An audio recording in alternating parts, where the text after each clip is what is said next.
Hi, it's Darcy here. I'm very excited to be interviewing Emma Carroll today. My first question today is, in Dracula Daughters, you include a vampire healer's handbook and different types of vampires. How did you decide on your vampire lore? Hello there. Yes, there is a vampire healer's handbook in Dracula and Daughters. It's an old book that our main character Mina finds long forgotten on a dusty old bookshelf. And what she discovers in this book are two things that completely changes everything. First of all, the book's written by a female scientist. Now, Mina lives in a city where girls finish their education at the age of 12. So this is a big thing, that she realises that actually there are clever women out there. It's fantastic news for her because she is desperate to become a doctor herself. Secondly, what's in the book is completely mind-blowing. It goes against everything that she has been raised to believe, that vampires have to be culled, that they are terribly dangerous, and all you can do with them is try and get rid of them as quickly as possible.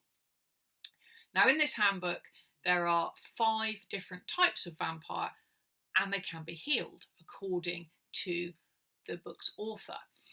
And what I did when I was writing this handbook, great fun by the way, I loved writing this handbook, was look up all the different vampire myths that exist in the world. There are a variety.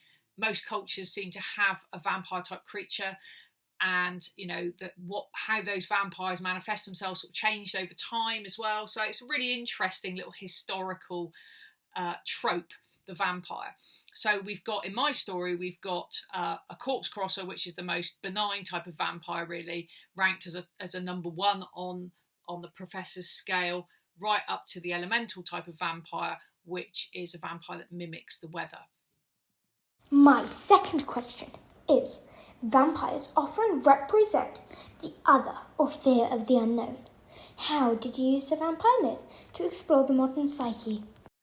When you read Gothic literature, you're usually pretty aware of the fact that a lot of writers have used a political angle somewhere in the story. The story, Gothic writing is typically about repressed feelings, danger, being contained in some way, being threatened in some way, and just the power that comes with being scared of something.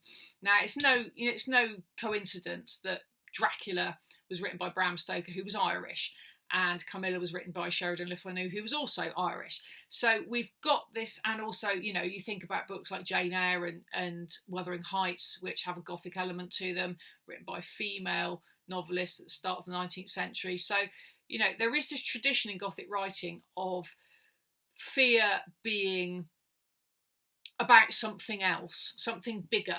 And I think we're at a time in history where the global political stage is all about fearing the other, and how we generate fear for things we're not familiar with. And vampires are creatures that take away what we value. They are a threat to our existence, and what my book, I think, is trying to say is that actually, why are we fearing these things? Is there another way? My next question is, which authors or books influenced Dracula and Daughters? Gothic novels, vampire stories, or more modern works? So, books that influence me. Wow. I'm a massive reader, so obviously this book has come about as a result of years and years and years of reading Gothic fiction and I love a spooky story, always have done.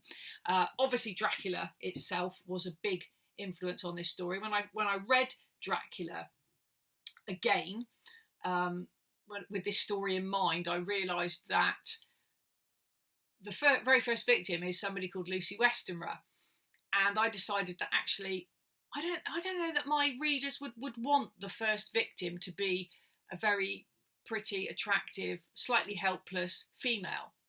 So the writer of our Vampire Healer's Handbook is actually Professor Lucy Westenra.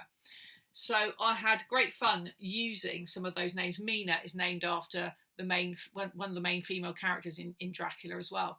I was also influenced by things like TV shows. So we've got a Buffy, we've got a Bella from Twilight.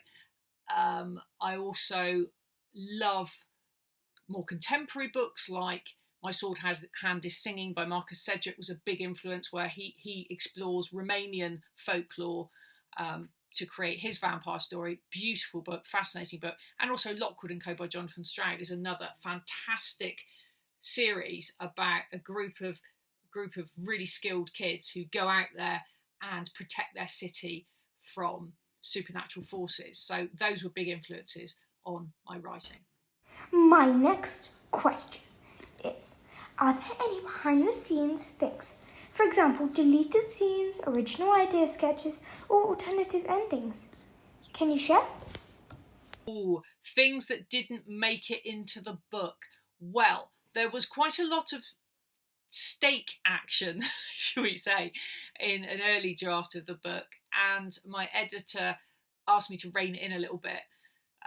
And that's where the idea for the healing vibe came in a little bit more, actually, because, you know, it's quite hard to write a vampire book without there being hawthorn stakes and people being kind of impaled and all this sort of thing. And actually, we wanted to do things slightly differently. So I got all that out of my system in the early drafts, and it's a little bit more kind of spooky and menacing in a more psychological way, I think, in the final draft. My next and final question is, how did you approach writing about the lives of women in a period that Dracula Daughters echoes? Interesting question. Well, that is actually at the core of this story. Feminism is at the core of actually most of my books, to be honest. I always write from a female viewpoint, and I think it's really important that girls are in on the adventure and in charge of their own adventures.